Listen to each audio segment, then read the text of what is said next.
Hello, in this video I want to continue the conversation that I've been been doing with various types of critical literature bases in space. I've really enjoyed kind of talking about and preparing for this LD resolution because I feel like there are a lot of really interesting arguments that will show up that I've seen in my time when I got to debate space and what I think could show up on this resolution for other people. And I definitely think that it's really important to prepare for a lot of different critiques because I feel like there are so many different ways in which you can talk about space and the way that it's constituted and the specific way that the LD resolution for January and February is really considering the difference between public and private spaces at enterprise. And I think that all those things create really important questions for how you should be cumulatively responding to the resolution. And so in this particular video, I want to talk about or start the series talking about settler colonialism in space. I think that settler colonialism is a really interesting criticism for the context of space, not just because space operates as a new space for human colonization in various ways, but also because of the way in which the specific resolution is being proposed by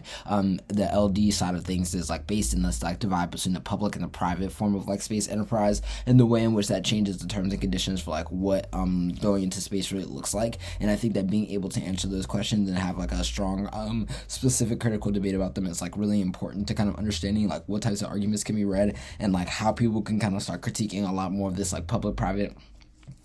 divide that the resolution is trying to set up, which I think is a really important place to start some of these arguments. And so in this video, I want to just talk about what are some of the most central portions of settler colonialist criticism that's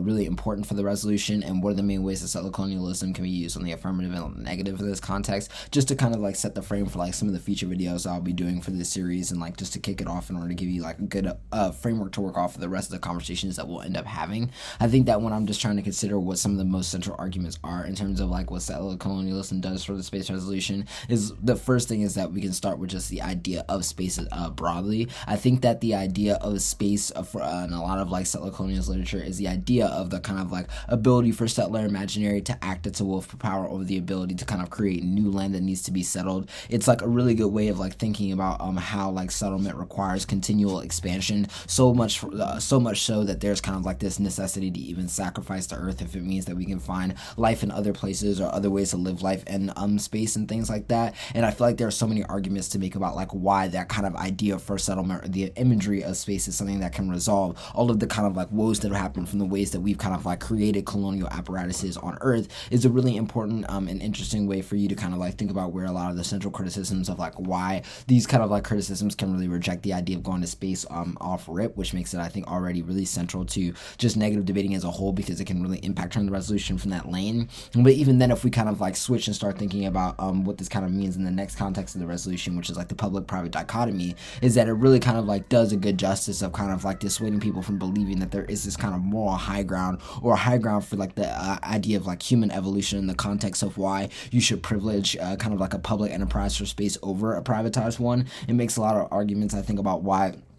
the science and technological ways in which and the financial ways in which these types of privatized institutions have become attached to various types of public entities, for instance NASA bailing out SpaceX and all these other things, that there are these intimate ties between the ability for these enterprises to see themselves reach their full capacity in order to fully harness and create a hegemony over the symbolic of how whiteness is able to ascend itself beyond even the capabilities of man or humanity and beyond the capabilities of the space that we currently live in, and why that launching is critical to the securing of various types of apparatuses that make white supremacy and genocide show up in the way that we consider the possibilities of what it means to be human, etc. And I feel there are a lot of ways in which those central criticisms of the resolution are good against whatever type of brand of affirmatives that people try to read against you. And I think that it also is really entertaining because it means that, or just really interesting as a whole, because I feel on the negative it means that you on the affirmative it means that you can start your argumentation from a reason why, even if physically the colonization of space is bad, there is a way that we should alienate ourselves from humanity or our human capacity in order to create a differential way of relating to people, which is something that I feel a lot of settler colonial literature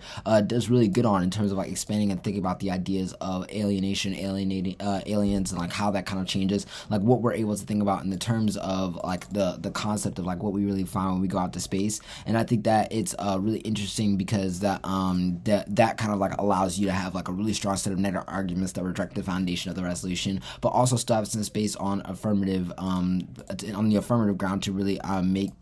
weight in terms of like how you're able to actually relate to the resolution and make methodologies that like still kind of make sense for affirming it. I then think that when we're thinking about like what are some of the strongest ways to use an affirmative, I definitely think that looking into the various ways in which various indigenous scholars and those kind of studying settler colonialism have thought about the alienation of oneself from human capacity and the way that that produces a different relationship to space, how those kind of like fabulation and creation of narratives ultimately allow for the production of a differential relationship to the future in science and technology in a way that produces a more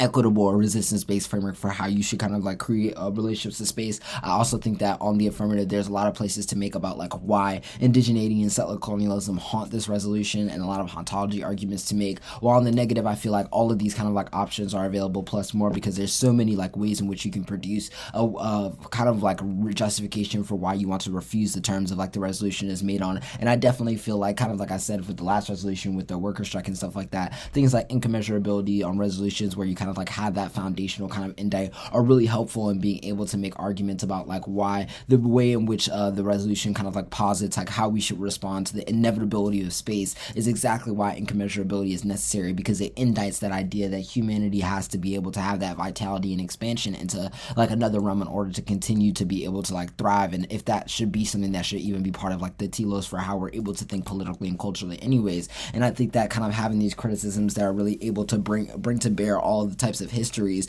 that like have made the kind of like space race, that a particular type of tie to that type of like indigenous origin and form of like settler colonial expansion can be really helpful in being able to critique make strong critiques, not just based off of the like land related portions of the affirmative, but those that are really endemic to the way that it's just viewing about the role that humanity and humanness plays as a whole, and the way that those kinds of critiques and vitality can help secure like really good ways of you building out offense against those things. Hopefully this video was helpful for you, and hopefully you'll tune into more videos I'll be doing with space privatization and settler colonialism, and also you'll be able to just tune into any other videos I'll be doing with debate and stuff like that, because I really enjoy being able to make these series in a way that kind of like uses these empty frameworks, these early frameworks, in order to really break down a lot of the videos that we'll have coming up next. And so yeah, thank you as always for tuning in.